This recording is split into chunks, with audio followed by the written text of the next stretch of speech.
Subscribe कीजिए और हमारे वीडियोस को सबसे पहले देखने के लिए बेल आइकन को दबाना ना भूलें। हाय एवरीवन, सास बहू रेसिपीज में आपका स्वागत है।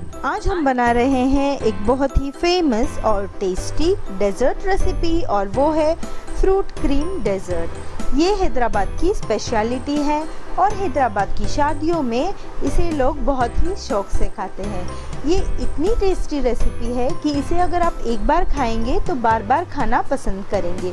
तो चलिए बनाते हैं हमारा ये मज़ेदार फ्रूट क्रीम डेजर्ट। इसे बनाने के लिए हमें चाहिए होगा 1.5 cup milk cream, 1/2 cup powdered sugar, 1 cup tin fruits, 1 red Apple इस तरह पीसेस में कटा हुआ, 1 ग्रीन एप्पल इस तरह पीसेस में कटा हुआ, 1/2 कप अनार, 1/2 कप ग्रेप्स, 1 कप आम को भी हमने इस तरह पीसेस में कट कर लिया है, 1/2 कप ऑरेंज, गार्निश के लिए कुछ चेरीज, ड्राई फ्रूट्स में हमने काजू, बादाम और पिस्ता लिया है। साथ ही हम इसे सर्व करेंगे ठंडी ठंडी मैंगो आइसक्रीम के साथ। तो चलिए बनाते हैं। सबसे पहले एक बाउल में मैं मेरी फ्रेश मिल्क क्रीम निकालूंगी। अगर आप चाहें तो व्हिपिंग क्रीम का भी इस्तेमाल कर सकते हैं। अब मैं इस क्रीम को व्हिप करना शुरू करूंगी। पहले हम इसे स्लो स्पीड पर व्हिप करेंगे और फिर हम हमारे ब्लेंडर की स्पीड बढ़ाएंगे और हाई स्पीड पर इसे व्हिप करेंगे। हमें हमारे क्रीम को थिक और फ्लफी होने तक व्हिप करना है। आप देख सकते हैं एक 5 ही मिनट में हमारी क्रीम कितनी थिक हो गई है।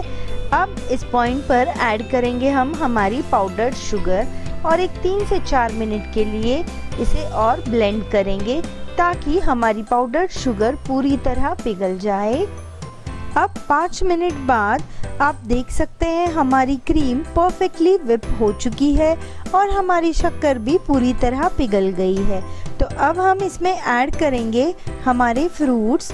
तो सबसे पहले मैं इसमें ऐड करूंगी ग्रीन एप्पल, रेड एप्पल, अब डालेंगे अनार, ग्रेप्स, ऑरेंज, मैंगो। अब ऐड करेंगे हमारे टिन फ्रूट्स आप आपके चॉइस से ऐड कर सकते हैं। आपको जो फ्रूट ज़्यादा पसंद हो उसे आप ज़्यादा क्वांटिटी में ऐड कीजिए। अब इन सभी फ्रूट्स को हम हमारी क्रीम में अच्छी तरह मिक्स करेंगे। अब मैं इसमें ऐड करूंगी कुछ ड्राई फ्रूट्स। तो यहाँ मैंने काजू, बादाम और पिस्ता लिया है। अब इन ड्राई फ्रूट्स को हम एक बार अच्छी तरह मिक्स करेंगे और हमारे फ्रूट क्रीम डेजर्ट को ठंडा होने के लिए रेफ्रिजरेटर में रख देंगे। और जब ये ठंडा हो जाएगा इसे मैं मज़ेदार मैंगो आइसक्रीम के साथ सर्व करूंगी। तो आप भी ज़रूर एक बार बनाइए ये मज़ेदार माउथ वाटरिंग रेसिपी।